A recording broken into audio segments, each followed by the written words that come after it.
একজন পেশেন্ট তার হাতে ডান হাতে কনুইয়ের উপর থেকে আর কনুইয়ের একটু নিচে পর্যন্ত তার বেশ ব্যথা লাগছে, কাজ ফাজ করতে গেলে তার খুব অসুবিধা হচ্ছে। এই সমস্যা নিয়ে পেশেন্ট চেম্বারে ডাক্তারবাবুর কাছে দেখাতে এলেন।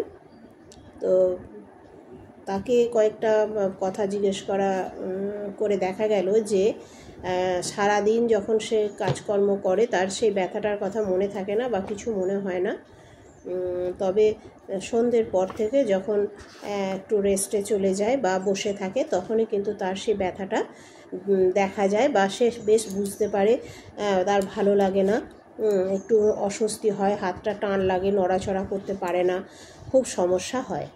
তো তাকে জিজ্ঞেস করে দেখা গেল যে সে সারাদিন তার কাজ প্রচুর, তাদের বাড়িতে তাকে কাটতে হয় বা রান্না করতে হয়, ভারী কাজ করতে হয়, জামা কাপড় কাচতে হয়। তো এটা তার সমস্যাটা কদিন ধরে হচ্ছে সেটা জানার ক্ষেত্রে দেখা গেল দিন 15 বা প্রায় 1 মাস ধরে হচ্ছে। ব্যথার বড়ি খেয়েছিল, কিন্তু কিছুদিন ঠিক ছিল, কিন্তু আবার ওটা দেখা যাচ্ছে। তাকে জলের তেষ্টা কেমন আছে জিজ্ঞাসা করলে বলল বেশ ভালোই আছে। জিজ্ঞেস করা হলো যে আচ্ছা দুপুরের দিকে কি আপনি রেস্টে যান বা ঘুমোন খাওয়া দাওয়ার পর? তখন সেই বললেন যে হ্যাঁ, দুপুরের দিকে যখন আমি রেস্টে শুয়ে থাকি তখনও যেন মনে হয় একটু একটু ব্যথা লাগছে।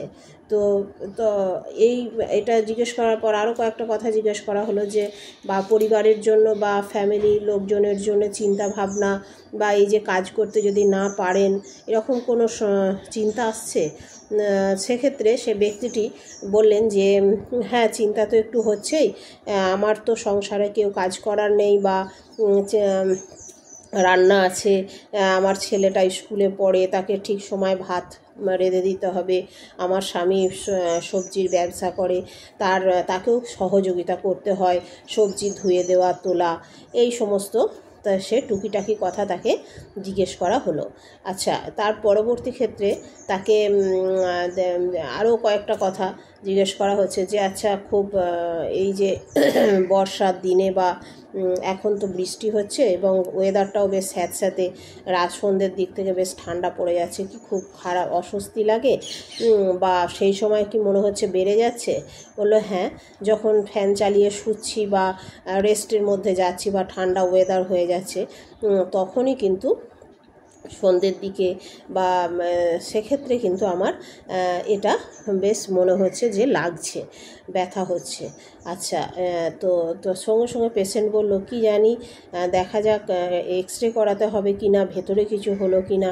তাহলে একটা উৎকণ্ঠা, একটা ভয় যে তার অন্য কিছু থেকে হতে পারে, কি কারণে হলো, আঘাত লেগেছে কি না জিজ্ঞেস করলাম, কোথাও ঠোকা লেগেছে কি না কনুইয়ে?